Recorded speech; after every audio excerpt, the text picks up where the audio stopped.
Qué bueno, según la Biblia, y qué agradable es estar aquí en esta tarde, en este lugar, para celebrar de manera especial, hermanos, que Jesús resucitó hace más de 2000 años.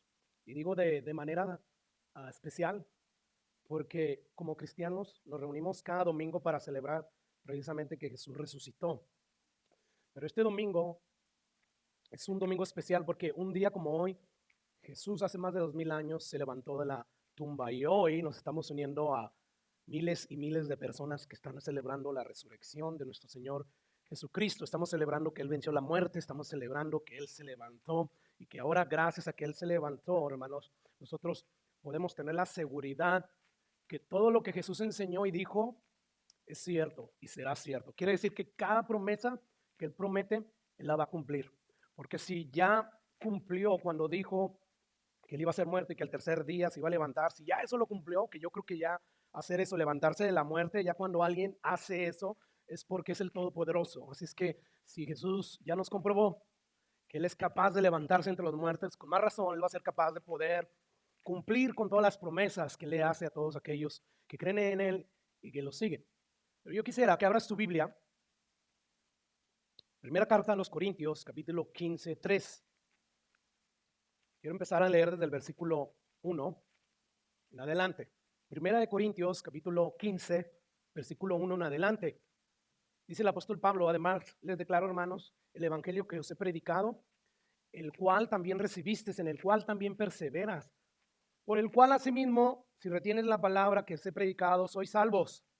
Si no retienes ese evangelio, dice Pablo, entonces creíste en vano, porque primeramente os he enseñado lo que asimismo recibí, que Cristo murió por nuestros pecados conforme a las Escrituras y fue sepultado y que resucitó al tercer día conforme a las Escrituras.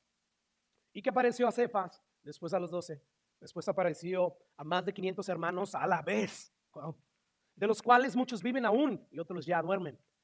Después apareció a Jacobo, después a todos los apóstoles y al último de todos, como un abortivo, me apareció a mí, porque yo soy el más pequeño de los apóstoles, que no soy digno de ser llamado apóstol porque perseguía la iglesia de Dios, pero por la gracia de Dios soy lo que soy y su gracia no ha sido en vano para conmigo. Antes he trabajado más que todos ellos, pero no yo, sino la gracia de Dios conmigo.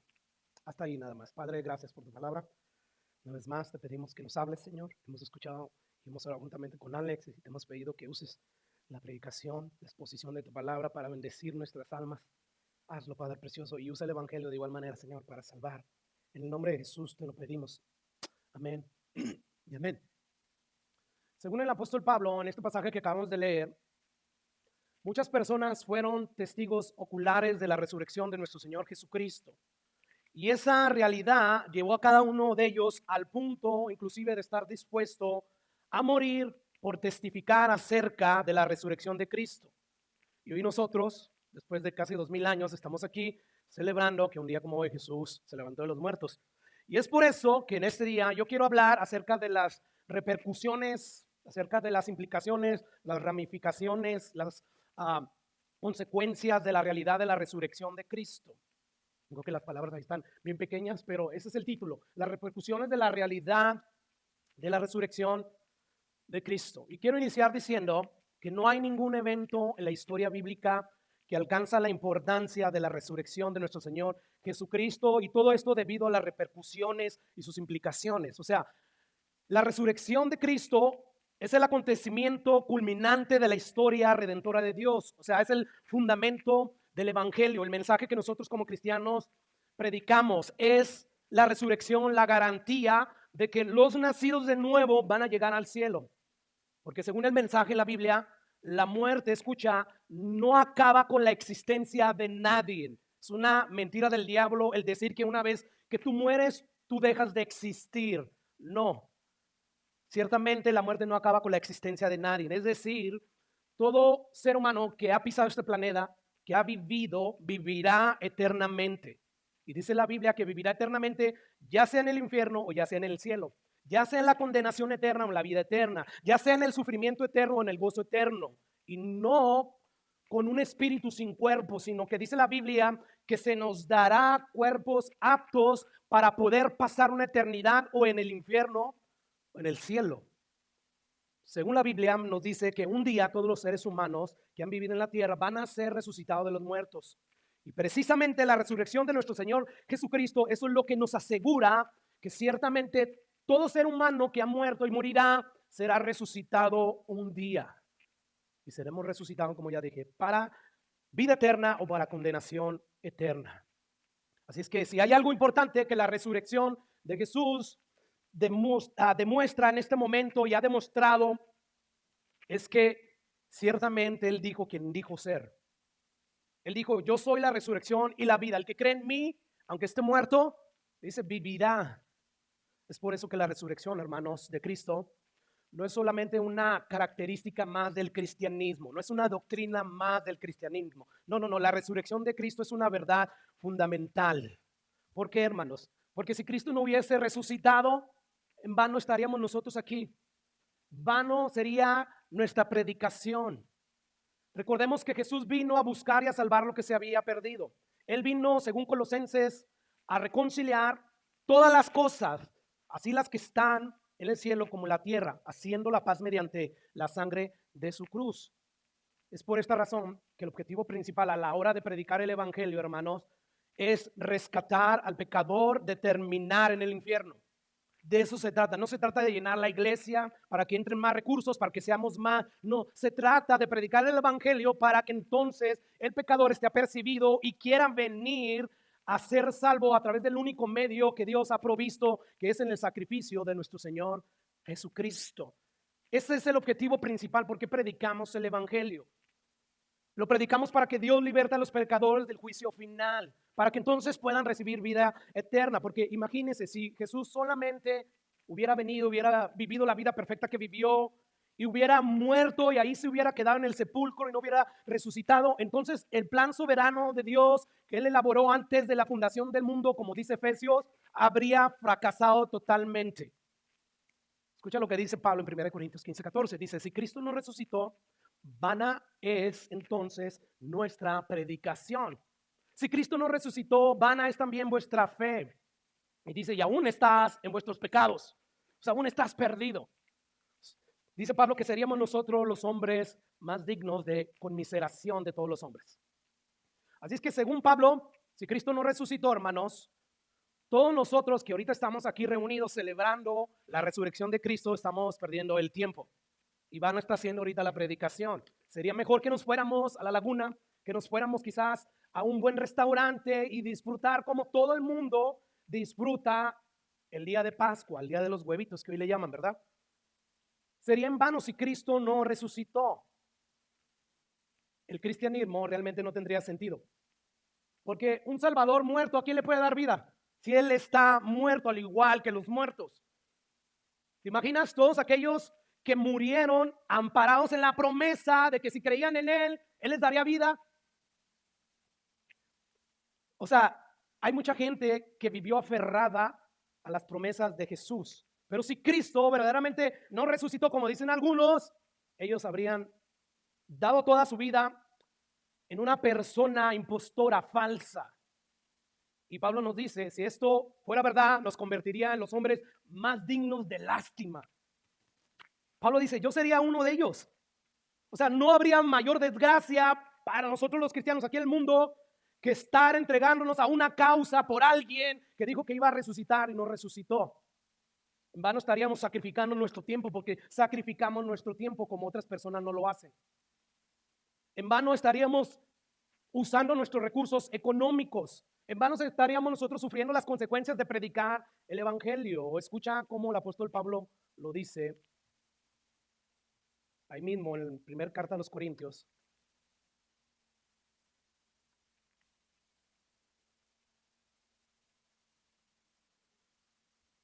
Dice, si como hombre batallé en Éfeso contra fieras, ¿qué me aprovechará? Dice Pablo.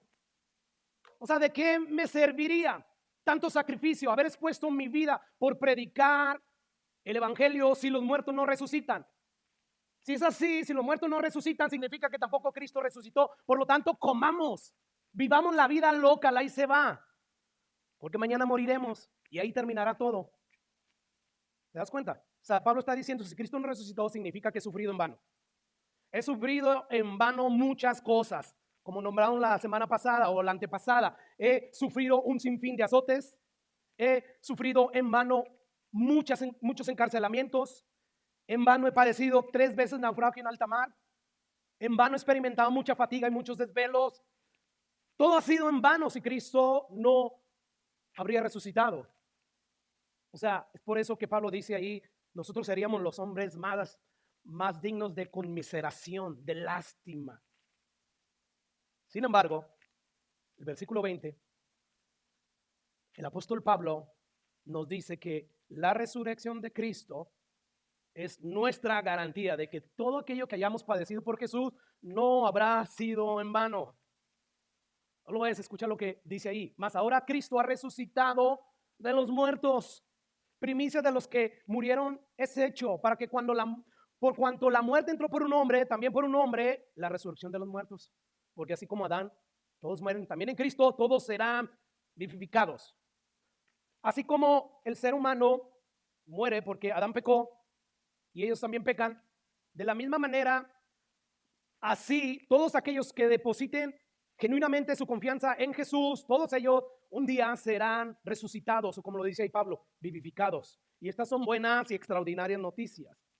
O sea, Pablo nos está diciendo que ciertamente la caída de Adán nos afectó a todos y que ahora todos al nacer tenemos que morir. Bueno, dice Pablo, de la misma manera, todos aquellos que han creído en Cristo participarán de la resurrección de vida. ¿Y saben por qué, hermanos? Porque ya no tenemos cuentas ante el tribunal de Dios, porque Jesucristo tomó nuestro lugar. Dios puso a Jesús en nuestro lugar para que Él recibiera nuestro castigo. Y ahora ya no tenemos cuentas pendientes ante el tribunal de Dios. Y bueno, es a la luz de esta realidad de que Jesús resucitó, que los verdaderos cristianos nacidos de Dios podemos tener la garantía de que un día seremos resucitados para la vida eterna. Y todo esto gracias a que Jesús resucitó. ¿Sabe que la iglesia primitiva no se reunía los viernes? No se reunía ni siquiera los sábados, lunes, martes. Ellos se reunían el primer día de la semana según el calendario de ellos. Y esto era el domingo.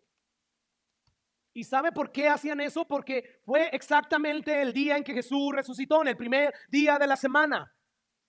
Y es por eso que nosotros los cristianos bíblicos que seguimos precisamente la narración bíblica, nos reunimos cada primer día de la semana según el calendario judío. ¿Para qué? Para dar testimonio de que Jesús resucitó, de que Jesús vive. Y es por eso, hermanos, que nosotros estamos celebrando en esta hora. Así es que la resurrección no es una característica más del cristianismo. La resurrección es una verdad fundamental. Sin la resurrección de Cristo no habría cristianismo. No lo habría. Sin embargo, es la buena noticia de que Jesús sí resucitó. Mire, hoy en día vivimos en una época en que la religión o todo aquello que tiene que ver con las cosas de Dios se considera una cuestión de preferencia. O sea, como nunca antes, hoy las cosas de Dios se considera como algo, o sea, de preferencia, según si tú quieres. Nunca antes lo habíamos visto. O sea, la gente dice cosas como, todas las religiones llegan a Dios, así que elige la que mejor te parece y la que mejor se acomode a tus creencias. Pero el problema con creer así es que esta falsedad lleva a las personas a desechar completamente la verdad de la realidad de las cosas. Y eso es un enorme error.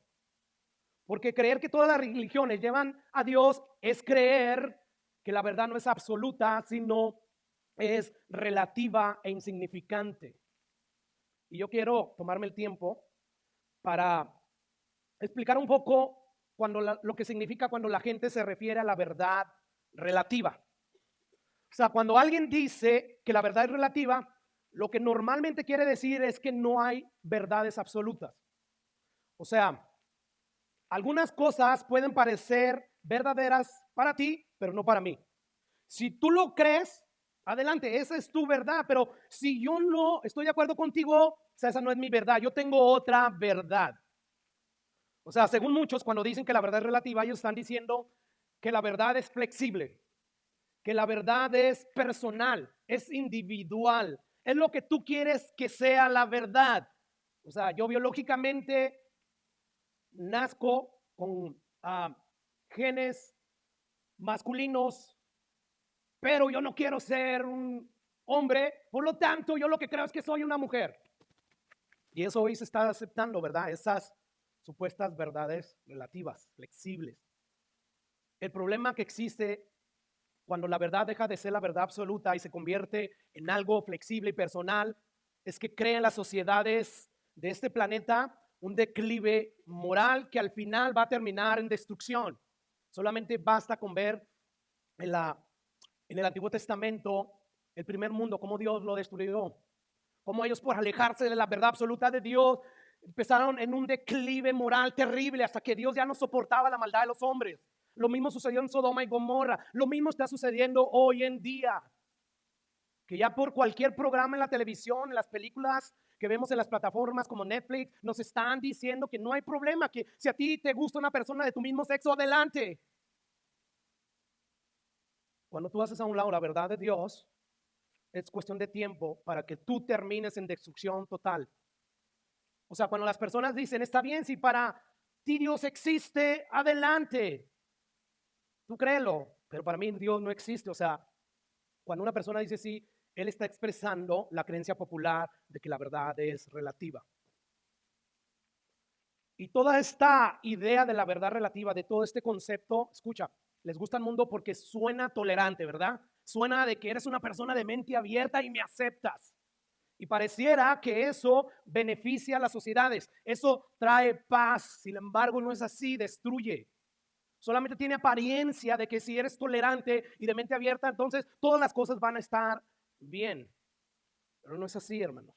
Y quiero decirte que realmente nadie cree que toda la verdad es relativa. Nadie lo cree. ¿Y sabes por qué?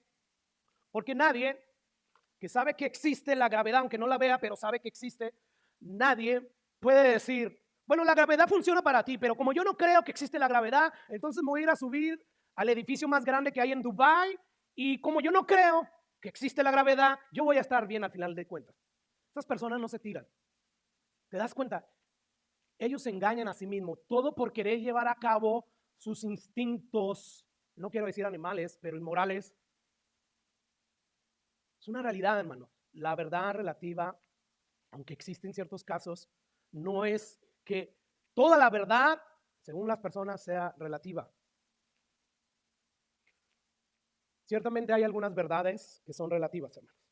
Por ejemplo, si yo digo las gorditas de Doña Rosa, que Doña Rosa ya murió, que es que la conocimos, pero suponiendo que ella existe, que ella viviera, y yo dijera, las gorditas de Doña Rosa son las gorditas más ricas del mundo.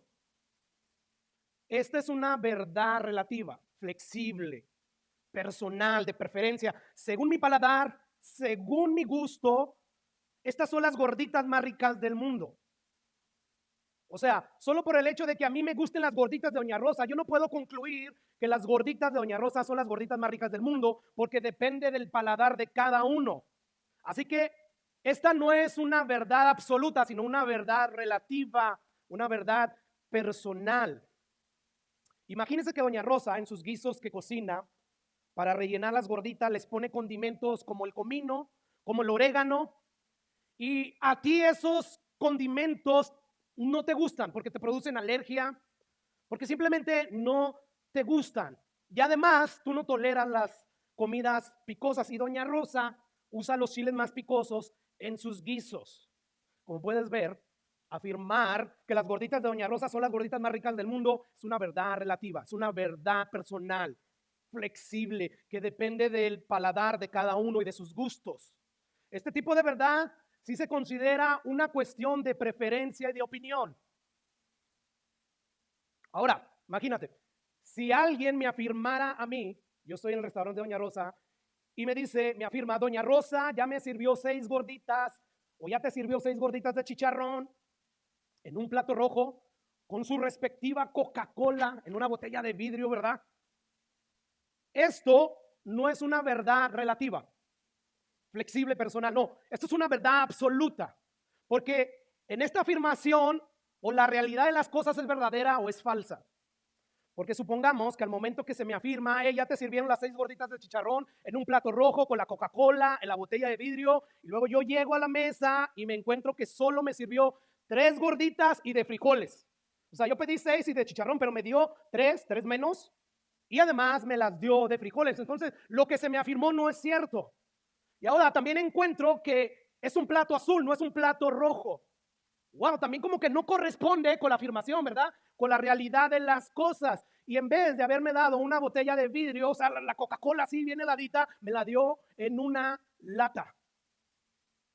Nosotros tendríamos que concluir, hermanos, que la afirmación que me dieron de que ya estaban mis 6 gorditas de chicharrón en el plato rojo con la Coca-Cola en esa botella de vidrio no coincide con lo que encontré. Eso sí es una verdad absoluta, no es una verdad relativa. Es que a través de estos ejemplos que le he dado, podemos concluir que las preferencias y las opiniones en estos casos, como el de las gorditas de Doña Rosa, son las más gorditas más ricas del mundo, son verdades relativas, muy personales. No tiene que ver nada con lo absoluto.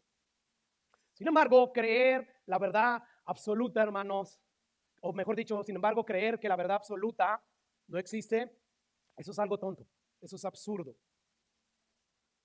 Yo no sé si usted se ha dado cuenta, pero muchas personas, como nunca antes, están relegando cualquier pregunta de Dios o de la religión al ámbito de la preferencia y la opinión. O sea, si tú prefieres creer en Jesús y no en Mahoma o Buda, y eso te produce paz y satisfacción, adelante, que al cabo, al final de cuentas, todos somos hijos de Dios. Adelante, porque la verdad es una verdad relativa, hermano, no es subjetiva. Es una verdad que tiene que ver con cuestión de preferencia. Como nunca antes, hoy se ve a la verdad absoluta como una verdad relativa. Y eso no debe ser así.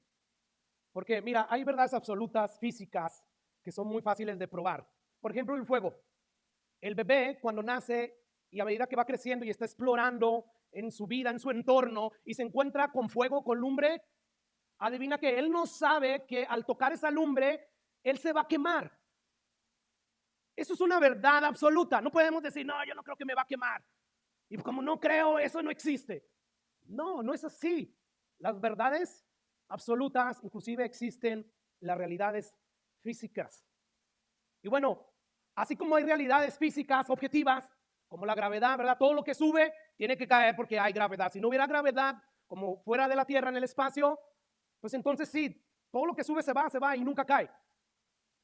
Así como hay realidades físicas objetivas, también hay realidades espirituales objetivas, tales como Dios existe. Quieras creerlo o no quieras creerlo, Dios existe. Y otra verdad que mucha gente no cree es que Jesús es el único mediador, es el único camino para llegar a Dios. No hay otro. Aunque las religiones te digan que sí. Según el Jesús revelado en la Biblia nos dice que no. Pero hoy muchos líderes religiosos, con el afán de quererle caer bien a todos, de querer ser flexibles, ellos están diciendo que Jesús, lo que tú quieras creer de Jesús, ese es tu Jesús. Y al final de cuentas vas a terminar en el paraíso. Pero la Biblia nos dice que no. El mismo Jesús dijo que en aquel día muchos le dirán, Señor, Señor, en tu nombre hicimos esto y aquello. Y Él les va a decir, apartados de mí, hacedores de maldad, nunca los conocí. Este es el Jesús bíblico. Así es que, así como hay realidades físicas objetivas, también hay realidades espirituales objetivas. Y Dios existe. Jesús es la verdad y el único camino para llegar a Dios. Y todas estas personas que están relegando las cosas de Dios a una verdad relativa, en aquel día que Dios ha establecido para que todo ser humano que ha pisado este planeta compadezca delante de Él para rendir cuentas, se darán cuenta que ciertamente Dios existía y Jesús era el único camino y la verdad de la vida. Se darán cuenta que esto era una verdad absoluta. Por lo tanto, no podemos relegar las cosas de Dios al campo de la preferencia, de la opinión, sino a donde corresponde, a las verdades absolutas. Miren, las cortes, nosotros testificamos bajo juramento de decir la verdad, toda la verdad y nada más que la verdad. Yo tuve la experiencia de hacer ese juramento ante un juez en una corte de aquí de McKinney. Y eso es lo que te dice. ¿Juras decir la verdad, toda la verdad y nada más que la verdad? Bueno, nadie con una buena conciencia tolera menos que escuchar la verdad. O sea, todos queremos que se diga siempre la verdad. Imagínate que tú estás siendo acusado falsamente de un crimen por varias personas. Yo te pregunto a ti, ¿qué verdad quieres que prevalezca en la corte? ¿La de él, la de ella, la de ellos, la tuya o la verdad? La respuesta es la verdad. Yo quiero que eso es lo que prevalezca en la corte. Así es que yo no sé si tú te puedes dar cuenta de que pervertir la verdad para convertirla en una verdad relativa o en una mentira absoluta nos lleva a la destrucción. Pregunto una vez más. ¿Te gustaría vivir en una sociedad en la que se nos pregunten en las cortes, jura decir su verdad, poco de la verdad y todo menos la verdad? A mí no me gustaría vivir en una sociedad así. Y yo sé que a ti tampoco, si tienes una mente equilibrada, buena y sana. Nadie queremos vivir en una sociedad así. Sabe que aunque muchos piensan que la verdad es absoluta, como les digo, en realidad no lo creen. Mire, reflexionemos en lo siguiente. ¿Quién quiere ir al banco el día de mañana y decirle al cajero, hey, necesito retirar algo de mi dinero que tengo en mi cuenta? Y luego de repente que usted escuche del cajero, bueno señor, yo no creo que sea verdad que usted tiene dinero en su cuenta. ¿Qué le contestaría a usted? Bueno, no me importa si crees o no crees que tenga dinero en mi cuenta. Yo quiero sacar dinero de mi cuenta. Por favor, retíralo. Imagínense que el cajero lo empiece a mirar con una mirada así de que está enojado. Pues para mí yo creo que usted no tiene dinero en su cuenta. Y punto. O sea, la realidad va a ser o tienes dinero en la cuenta o no lo tienes. Independientemente de lo que el cajero quiera creer o pensar, la realidad es que si esta persona está diciendo la verdad, tiene dinero en su cuenta del banco. Y esta es una verdad absoluta y no una verdad relativa. Ahora, estos dos ejemplos que acabo de dar son simples. Hay muchos ejemplos que se podrían dar. Y la pregunta aquí, hermanos, es, ¿por qué cuando se trata de las cosas más importantes de la vida del ser humano, preguntas como, ¿existe Dios? ¿Verdaderamente Jesús resucitó? ¿Por qué muchos se empeñan en relegar estas preguntas a una supuesta verdad relativa? A donde según tu preferencia, yo no entiendo por qué, pero esto me va a llevar a mi segundo punto principal. Mi primer punto principal que ya vimos es que la existencia de Dios y todo lo que tiene que ver con Él son verdades absolutas y no relativas. No tienen que ver nada con tu preferencia o tu opinión. Tienen que ver con lo que es, con la realidad de las cosas. Pero ahora veamos el segundo punto principal que está en la siguiente pregunta. Yo te hago esta pregunta. ¿De verdad Jesús resucitó de entre los muertos? Porque si esto es verdad, hermanos, las consecuencias, las repercusiones que hay detrás de su resurrección van a afectarnos para bien o para mal a cada uno de los seres humanos. Esa es la pregunta. ¿De verdad Jesús resucitó de entre los muertos? O sea, después de haber estado 3 días muerto en ese sepulcro, Jesús se levantó. Esta pregunta es una cuestión de verdad y no de preferencia. O resucitó o no resucitó. Y según la Biblia, sumamente importante que tú averigües si verdaderamente Jesús resucitó, porque si esto es así, hay repercusiones contra ti, contra tu vida, creas o no lo creas. El día que mueras te vas a dar cuenta cuáles van a ser esas repercusiones de tu vida. Y es por eso que es importante que le des seriedad a este tema, a esta doctrina, a esta verdad, como tú la quieras llamar. O sea, si Jesús no se levantó de la tumba, como ya decíamos al principio, pues estamos perdiendo el tiempo aquí. Escucha lo que dice Pablo en su primera carta a los Corintios, capítulo 15, versículo 19. Si en esta vida solamente esperamos en ese Cristo no resucitado, somos los más dignos de conmiseración de todos los hombres. Sin embargo, si realmente Jesús se levantó de la tumba, entonces esto tiene enormes ramificaciones, consecuencias para cada uno de nuestras vidas. Así es que no podemos darnos el lujo, hermanos, de tomar este tema como si fuera un tema más. No, tenemos que darle seriedad para tratar de averiguar si Jesús resucitó o no resucitó. Y yo quiero usar los próximos minutos para darte una de las pruebas más contundentes, según tu sentido común, hermanos, según tu raciocinio.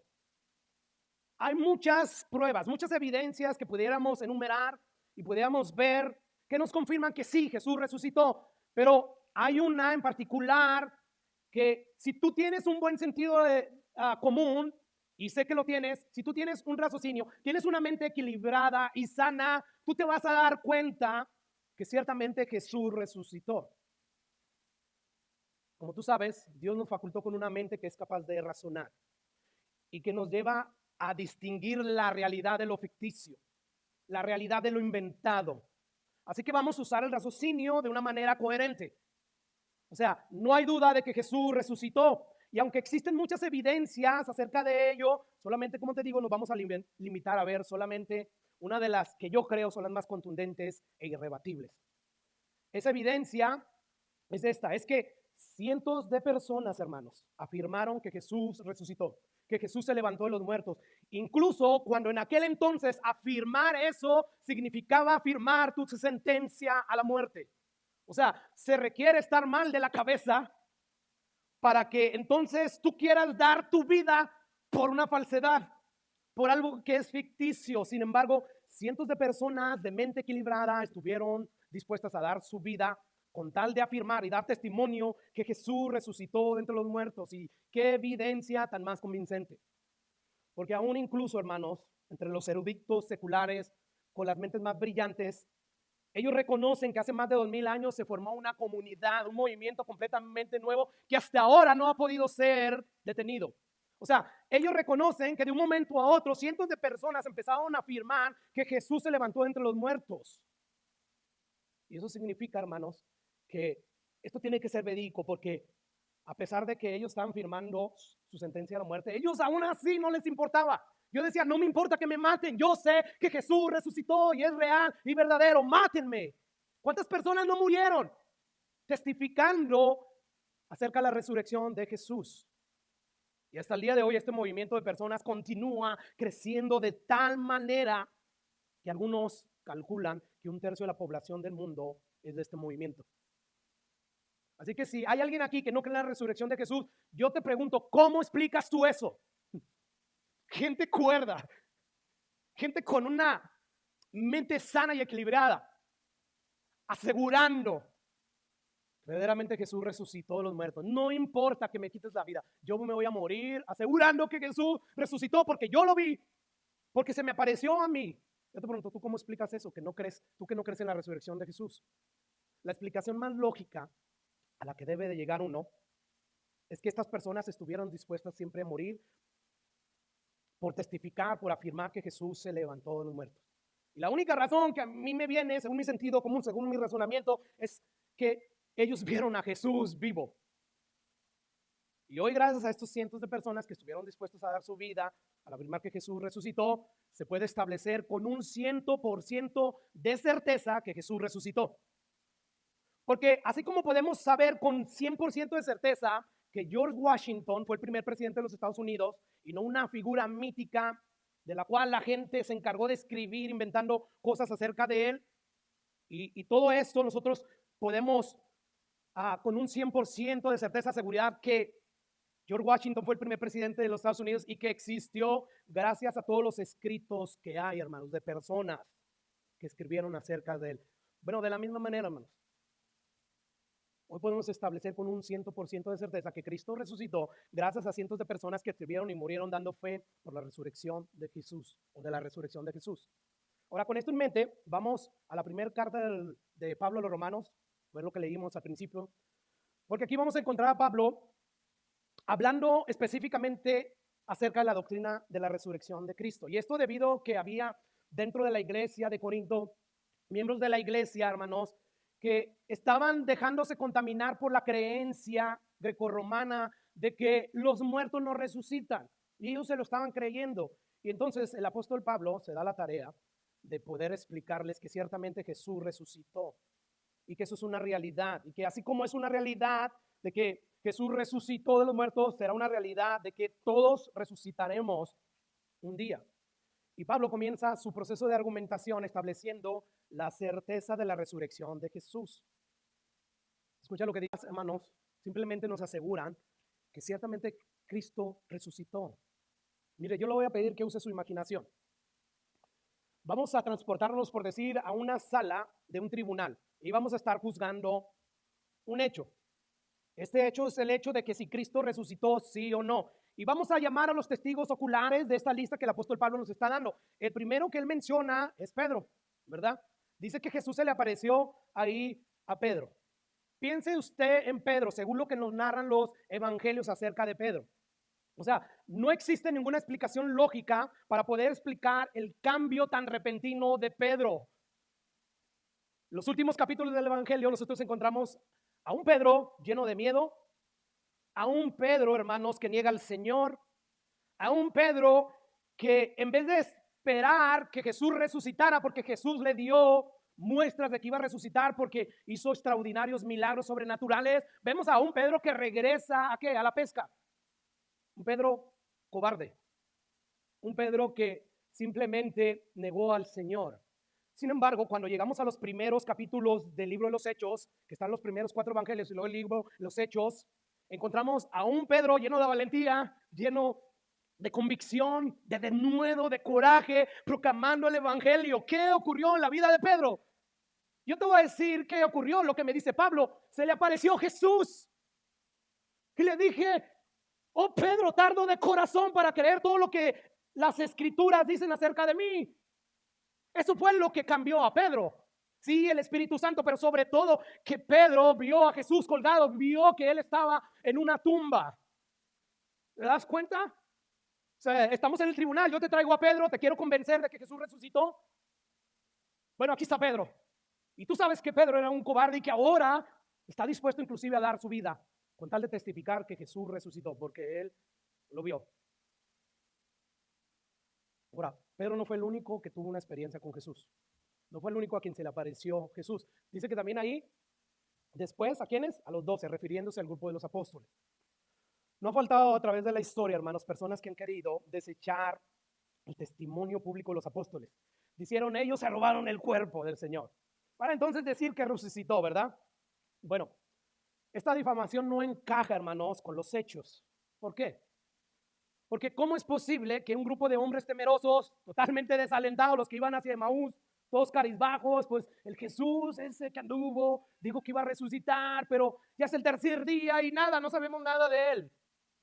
O sea, ¿cómo es posible que hombres desalentados ante la muerte de su maestro, una vez más, ellos también pudieran burlar la guardia romana y robarse el cuerpo del Señor? Por otra parte, eso no encaja, hermanos, con las altas normas morales que tanto como Cristo como los apóstoles predicaron e inculcaron a los primeros cristianos. Ni tampoco explica cómo es posible que todos esos hombres mantuvieron esa mentira hasta el final de sus días, sobre todo tomando en cuenta que todos ellos, con la excepción del apóstol Juan, murieron martirizados. ¿Cómo tú explicas eso? Bueno, Pablo sí nos dice, ¿cómo? Es que se les apareció Jesús resucitado. Es por eso que vivieron hasta sus últimos días, inclusive muriendo martirizados, testificando que Jesús resucitó. Bueno, Pablo nos dice que Jesús no solamente se le aparece a Cefas y no solamente se le aparece al resto de los 12 apóstoles, sino, escucha lo que dice el versículo 6, después se le apareció a más de 500 hermanos. Y me encanta ahí que dice a la vez. O sea, no es que había una reunión de 500 hermanos, se les apareció ahí, no, a la vez. 500 hermanos, de los cuales, dice Pablo, muchos viven aún y otros ya murieron.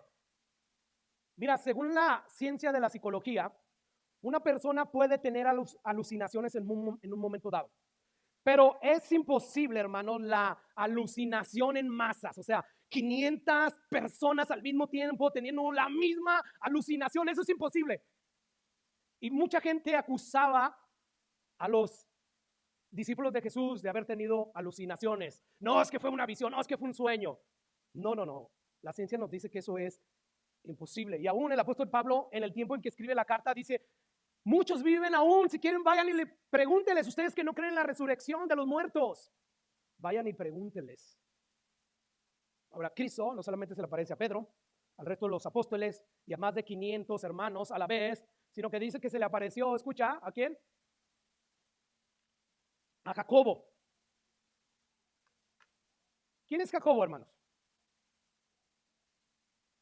El hermano de Jesús.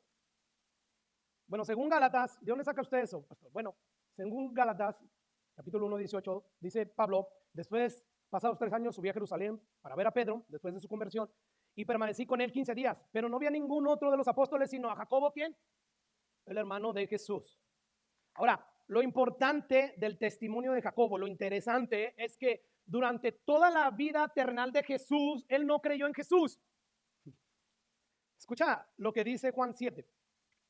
Dice, estaba cerca la fiesta de los judíos, la de los tabernáculos, y le dijeron sus hermanos a Jesús, y entre ellos estaba Jacobo, sal de aquí y vete a Judea, para que también tus discípulos vean las obras que haces, porque ninguno que procura darse a conocer hace algo en secreto. Si estas cosas haces, manifiestas al mundo. Escucha lo que dice el versículo 5, porque ni aun sus hermanos, ¿qué? No creían en él. O sea, lo miraban a Jesús, sus hermanos, como tú ves a tus hermanos, comunes y corrientes, ¿verdad? O sea, yo quiero que tú veas esto desde tu punto de vista. O sea, decir, en este caso, que Tony, yo pudiera decir, no, Tony es hijo de Dios, es el Mesías prometido. O sea, para que yo pueda asegurar eso, Tony verdaderamente me tiene que demostrar que viene de allá del cielo, que tiene poderes sobrenaturales. O sea, llegar a morir Tony y resucita, entonces le empiezo a creer. Bueno, ¿cómo fue que Jacobo, después de que Jesús estuvo aquí en la tierra, no creyó en él, pero después de que muere y resucita, empieza a creer y se convierte en uno de los líderes más importantes de la iglesia primitiva? Bueno, déjate digo, vio a Jesús resucitado. Él vio sin duda cuando su mamá estaba llorando, cuando Jesús estaba ahí en la cruz del Calvario, cuando murió, pero también vio que resucitó.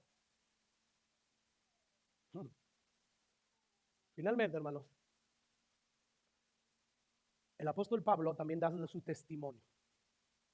Este apóstol Pablo, que en aquel entonces lo llamaban Saulo de Tarso, él, déjenme leer primero eso. Dice Pablo, después de que se le apareció a Cefas, al resto de los discípulos, a los más de 500 hermanos, y luego a Jacobo, que al último de todos, como a un abortivo, se me apareció a mí. Y note que Pablo no dice ahí que tuvo una visión, no, se le apareció. Versículo 9, porque yo soy el más pequeño de los apóstoles, que no soy digno de ser llamado apóstol, porque perseguí a la iglesia de Dios. En el libro de los Hechos, nosotros vemos que Pablo forzaba a los cristianos a maldecir el nombre de Cristo, que Pablo asentía a la muerte de los cristianos, que Pablo encarcelaba a todo aquel que decía ser seguidor de Cristo. La pregunta es, ¿cuál fue la experiencia que tuvo Saulo de Tarso para llegar a convertirse en el misionero más grande que ha tenido la iglesia? Bueno, Pablo nos responde en Hechos capítulo 9. Escucha. Dice Pablo, mas yo yendo por el camino, aconteció que al llegar cerca de Damasco, repentinamente, se le andaba buscando a los cristianos para encarcelarlos. Dice que yendo hacia Damasco, repentinamente le rodeó un resplandor de luz del cielo y cayendo en tierra oyó una voz que le decía, Saulo, Saulo, ¿por qué me persigues? Él dijo, ¿quién eres, Señor? Y le dijo, yo soy Jesús a quien tú persigues. Escucha, Jesús le estaba diciendo, el hecho de que tú persigues a la iglesia, tú te haces en una persona que me está persiguiendo a mí. Y eso no es un buen negocio. Ir contra mí no te conviene, Pablo. O sea, dura cosa te es dar cosas contra el aguijón. Imagínate tú quererle pegar a un hierro puntiagudo con la mano. Eso no se puede, ¿verdad? Necesitas estar tonto. Bueno, ese Pablo tuvo esa experiencia con Jesús. Y escucha lo que dice el versículo 20, de ahí mismo del capítulo 9 de Hechos. Pablo, después de terminar de narrar la aparición de Jesús, escucha lo que dice, enseguida predicaba a Cristo en las sinagogas, diciendo que este era el Hijo de Dios, que este era el Mesías. Y todos los que le oían estaban atónitos y decían, ¿no es este que el que asolaba en Jerusalén a los que invocaban este nombre? Y a eso vino acá para llevar los presos ante los principales sacerdotes. ¿Cómo es que ahora predica el nombre de Cristo? Respuesta, se le apareció Jesús. Este es el tribunal. Usa tu sentido común. ¿Por qué personas mentirían por algo falso? ¿Por qué personas estarían dispuestas a morir inclusive por defender una mentira? Eso es absurdo, eso es ilógico. Si ellos estuvieron dispuestos a entregar su vida y muchos la entregaron, es porque lo que ellos afirmaban decir fue cierto. Jesús resucitó. Lo cantamos, ¿verdad? Y así es que esta es la prueba más contundente e irrebatible que existe y que tú puedes comprobar con tu raciocinio, con tu sentido común. Ahora, ya para llegar al último punto que tengo, si es cierto que Jesús realmente murió en la cruz y realmente se levantó entre los muertos, como ya vimos, que de seguro ahorita tu conciencia, tu raciocinio te está afirmando con un 100% de certeza que Jesús resucitó. Bueno, si esto es así, entonces debemos de darle suma importancia a todo lo que Jesús dijo y enseñó. Claro que sí. ¿Y qué fue lo que Jesús dijo? Él dijo muchas cosas, pero entre las cosas más importantes que Jesús dijo y enseñó, hermanos, fue lo siguiente que encontramos en Mateo capítulo 28, 18. Y Jesús se acercó y les dijo diciendo, toda potestad, o sea, toda autoridad me es dada en el cielo y en la tierra. Si Jesús resucitó, y sabemos que sí, entonces tenemos que ponerle atención a esto que Jesús dice. Toda potestad, toda autoridad me es dada en el cielo y en la tierra. Esto nos enseña que Jesús tiene autoridad absoluta sobre todo lo creado en el cielo y en la tierra. Esto incluye a Satanás y sus demonios. Es por eso que temblaban ante Jesús. Claro, temblaban: Jesús, no nos mandes al abismo, no. Pero Jesús tiene autoridad absoluta sobre todo lo creado. Esto significa, hermanos, que Él decide qué existe y qué deja de existir. Esto significa que Él decide quién nace y quién muere. Escuche lo que dice Jesús en Juan 10:17. Por eso me ama el Padre, porque yo pongo mi vida para volverla a tomar. Nadie me la quita, sino que yo de mí mismo la pongo. Tengo poder para ponerla y tengo poder para volverla a tomar. Este mandamiento recibí de mi Padre. Pregunta: ¿quién de entre los seres humanos tiene autoridad para determinar cuándo empieza a existir o cuándo deja de existir? ¿Quién puede de la nada decir un día, yo quiero que ustedes me tengan como hijo? Señora, yo quiero que usted me tenga en su vientre. Nadie puede hacer eso. El único que puede es Jesús. ¿O quién cuando está muerto por causa de un paro cardíaco puede tomar la decisión de seguir viviendo y le da orden al corazón: corazón, sigue latiendo? Nadie, ¿verdad? El único que tiene esa autoridad absoluta sobre la vida y la muerte es Jesús. Y pastor, ¿qué es lo que nos prueba que Jesús tiene autoridad sobre la vida y la muerte? Bueno, su resurrección. La resurrección de Jesús valida todo lo que Él dijo y enseñó. O sea, si Jesús dijo que moriría por los pecados del mundo y que al tercer día iba a resucitar, y así sucedió, esto significa que todo lo que Jesús enseñó y dijo se va a cumplir y es verdadero. Entre las muchas cosas que Jesús dijo, declaró que toda autoridad le había sido dada por Dios en el cielo y en la tierra. Así es que Jesús tiene absoluta autoridad sobre la vida y la muerte.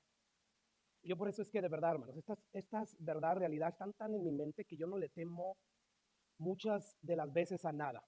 No es todo el tiempo, pero muchas de las veces. Puede venir un tornado y sí tomo mis precauciones, pero de verdad yo creo que en mi vida están las manos de Dios. Gracias a las verdades de Dios, gracias a su Espíritu que me ayuda a creerla. Yo creo que verdaderamente yo no voy a morir antes de tiempo ni después de tiempo. No, hay un día en que yo voy a morir. Y vaya, si Dios determina que va a ser a través de un tornado, vaya y me refugie al lugar más seguro del mundo. Ese tornado, si Dios así lo decide, me va a llevar y me va a matar. Dios no solamente es soberano, es todopoderoso. En sus manos, dice la Biblia, está la vida y la muerte. No están en Satanás. Sí, Satanás puede quitar la muerte cuando ya Dios se lo permite. ¿Por qué le tuvo que pedir Satanás permiso a Dios para tocar a Job? Porque está limitado. Porque Jesús le dijo a Pedro: Pedro, Satanás me ha pedido tu vida para zarandearte y yo le he dado permiso, pero ya oré por ti.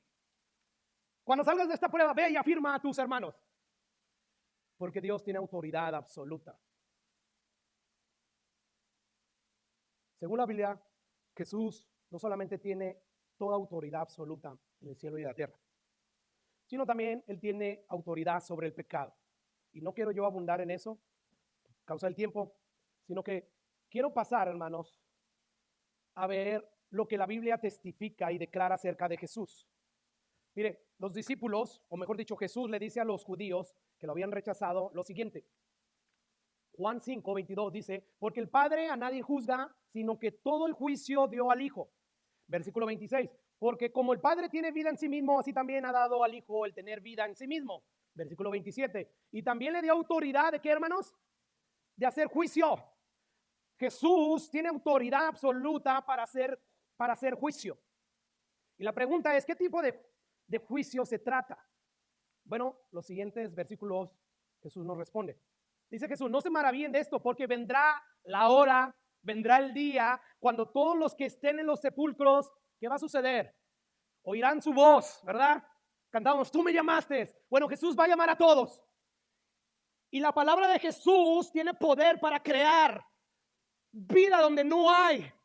Van a estar muertos, y así como Lázaro, que ya había pasado el tiempo donde el mismo cuerpo empieza a podrirse, le dijo, Lázaro, sal fuera, y él salió fuera. Bueno, lo mismo va a pasar un día. Y esta es una verdad absoluta. Quizás tú no la creas tú ahorita, pero en aquel día te vas a dar cuenta. ¿Quieres morirte creyendo que estas son verdades relativas, de preferencia, de cuestión de opinión? Hazlo, pero corres el peligro en aquel día de terminar en una condenación eterna, la cual Dios no quiere que tú termines ahí. Por eso que predicamos el evangelio. Jesús está diciendo, no se maravillen de esto, de lo que les voy a decir. Va a venir un día en que todos los muertos van a escuchar mi voz. ¿Tienes muertos? Yo sí. Muchos que no, me atrevo a decir que no fueron cristianos. Pocos que sí que fueron cristianos. Bueno, la Biblia nos va a decir ahorita que unos van a salir para resurrección de vida eterna y otros para condenación eterna. Escucha lo que dice el versículo 29. Dice, y los que hicieron lo bueno saldrán a resurrección de vida. Y déjame decirte, no hay nadie que pueda hacer lo bueno aquí en la tierra. Dice Eclesiastés que no hay hombre que haga el bien y nunca peque. Por lo tanto, no creas, voy a esforzarme a ser bueno en mis propias palabras. No, todos aquellos que fueron justificados por Jesús son los buenos. ¿Ok? No uses este versículo simplemente fuera del contexto. No. La Biblia es toda la Biblia.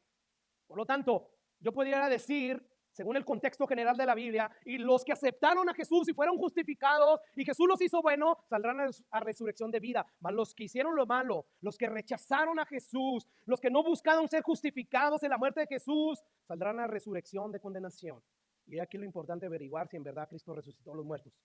Porque si es ciertísimo que Jesús resucitó de los muertos, aquí están las repercusiones de esta realidad. Son repercusiones horribles y enormes.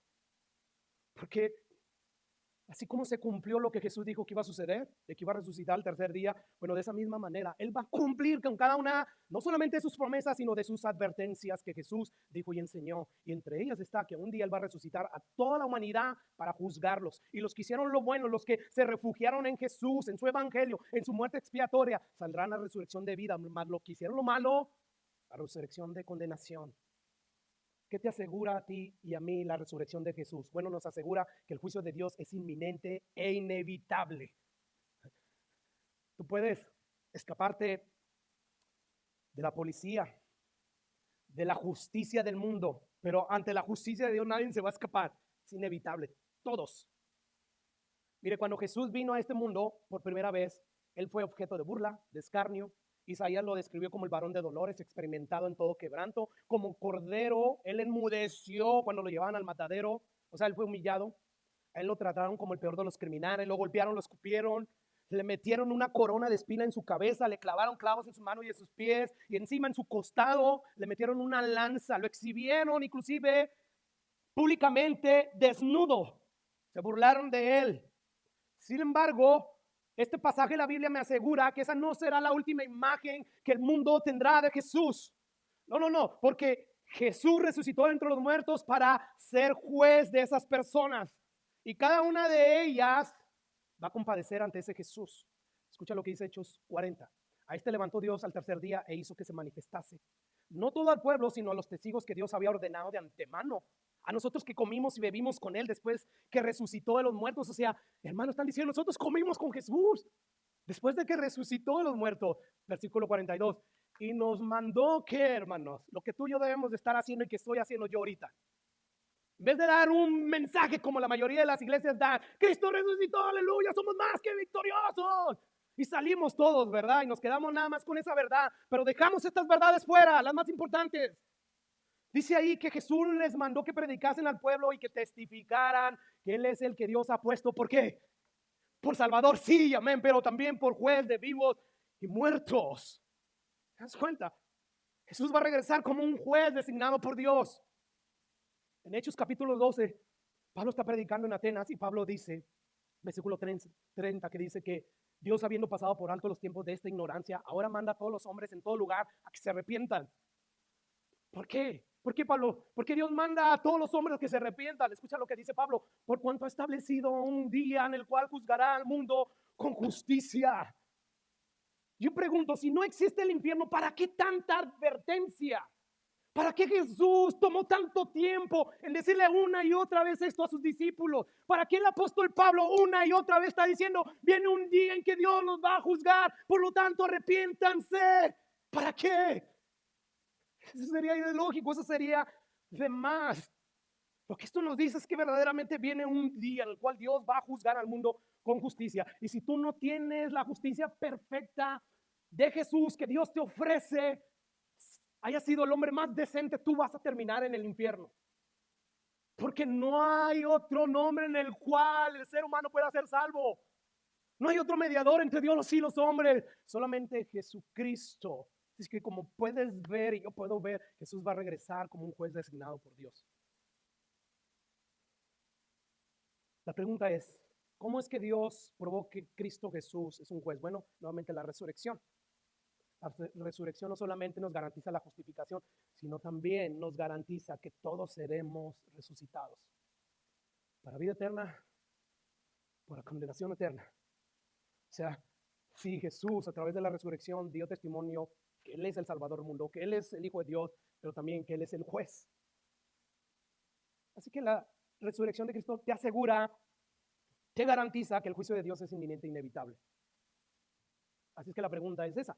¿Cómo nos afecta la realidad la resurrección de Cristo? Bueno, la resurrección de Cristo va a significar para ti o cielo o va a significar para ti el infierno. Es decir, Jesús va a regresar para llevarte al lugar que Él ha preparado para los suyos o va a regresar para llevarte al lugar que Él preparó para enviar al diablo y sus ángeles. Él va a regresar para derramar bendición sobre ti eternamente o para derramar sobre ti castigo eterno. Escucha lo que dice Daniel.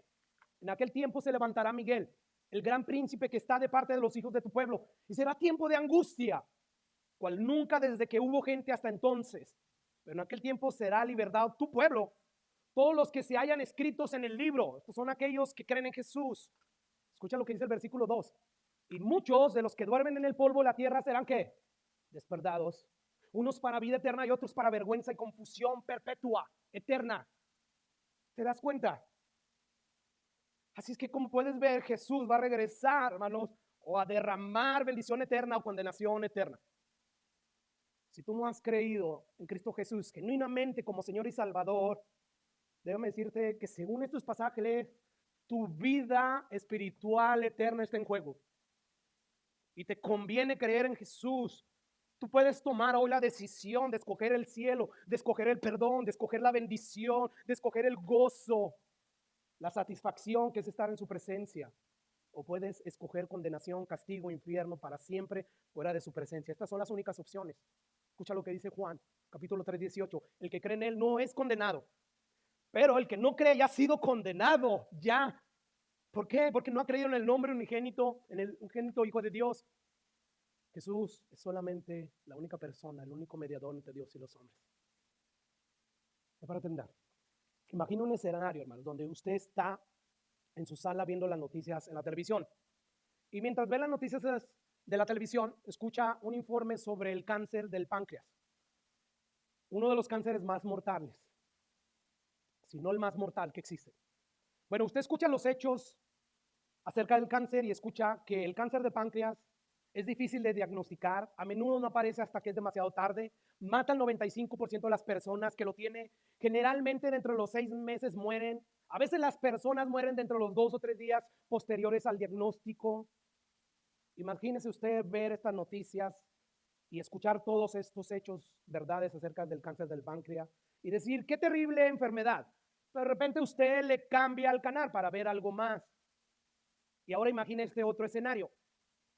Imagínese que usted va a un examen físico de rutina y después de someterse a ese examen físico, se entera en el consultorio del médico de que usted tiene cáncer. Llega el doctor y le dice, no sé cómo decirte esto, pero tú tienes cáncer del páncreas. Tú ya tienes toda la información, ¿verdad? Esto te impactaría mucho.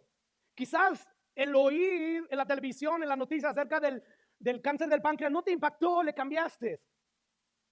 Sin embargo, estar en un consultorio y mostrarte el doctor con exámenes, con radiografías, que tú estás enfermo, que tienes un cáncer terminal en el páncreas, esto sí que te impactaría, te afectaría. En el primer escenario, usted escucha todo acerca de la realidad del páncreas y lo acepta y lo cree. Sin embargo, cambió usted de canal para ver otra cosa. En el segundo escenario, esos hechos acerca del cáncer del páncreas se volvieron reales y personales para ti y sacudieron el centro de tu ser. De pronto tu vida cambia, todo cambia. Bueno, yo no quiero, hermanos, que tú salgas de aquí como en el primer escenario. Escuchaste verdades importantes para ti y salgas de aquí y le cambies de canal. No, y yo quiero que estés tú pensando como en el segundo escenario, donde sabes que estas son realidades que tienen que ver contigo, de que un día vas a morir, que debes de asegurarte que verdaderamente Jesús resucitó, y si Él resucitó, como Él dijo que iba a resucitar, Él también va a cumplir y va a regresar por segunda vez, pero ya no como Salvador, sino como juez. Y que esto te lleve a refugiarte en Jesús. Eso es lo que yo le pido a Dios.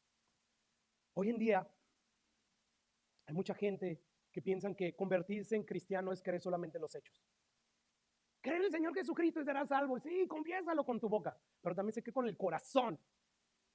Entonces, tienes que poner todo tu corazón y empezar a hacer cambios. Bueno, estas personas piensan que solamente con creer en los hechos acerca de Jesús, que Él murió en la cruz del Calvario, que Él resucitó de la tumba, ellos creen que esto los hace verdaderos cristianos. Pero eso no es verdad. El mismo diablo cree estas cosas. Los mismos demonios creen en Dios, y dice Santiago, y tiemblan. O sea, no se trata solo de escuchar los hechos sobre la muerte de Jesús en la cruz del Calvario y escuchar que se levantó de los muertos, para después tú cambiar el canal, ¿verdad? Y te olvidas de todas estas verdades. Se trata más bien de dejar que estas realidades, estas verdades, penetren aquí en tu mente, en lo más profundo de tu corazón, y eso cambie todo acerca de cómo piensas. Eso cambie todo a cómo tú actúas, a cómo tú vives y cómo te relacionas con los demás. Porque ese día va a llegar. Inclina tu rostro y vamos a orar. Padre, gracias por tu palabra. Gracias, Señor. Gracias por el Evangelio. Gracias, Padre, porque como cristianos muchos de nosotros podemos celebrar la resurrección de Jesús, recordando, Señor, que la resurrección nos garantiza que todos los nacidos de nuevo verdaderamente, Señor, del Espíritu Santo, llegaremos al final, resucitaremos para vida eterna. Oh, Padre, cuánto gozo hay en nuestras vidas. Sin embargo, Señor, también nos recuerdas que tenemos una encomienda de predicar el Evangelio, de decirle al mundo que Jesús resucitó y que esto trae repercusiones para sus vidas. Porque si Él tuvo el poder para resucitar de entre los muertos, Él tiene el poder para regresar por segunda vez y juzgar a vivos y a muertos. Padre precioso, ayúdanos, danos de nuevo a no olvidar este mensaje, como muchos lo han estado olvidando. Ten misericordia de nosotros, Padre, porque nos pedirás cuenta de qué hicimos, Padre, con el mensaje de salvación, si lo compartimos o no con los demás.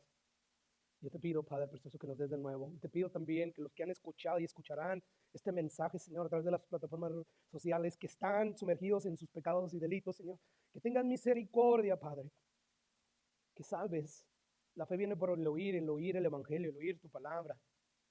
Salva al religioso, Señor, el que cree que es salvo y no lo es. Oh, en el nombre de Jesús te lo pedimos, Padre precioso. Ten misericordia, Padre, no solamente de nosotros, que muchas veces nos encontramos faltos de cumplir la encomienda, sino ten misericordia también de todos aquellos que están perdidos, que siguen, Señor, sumergidos en sus delitos y pecados. Oh,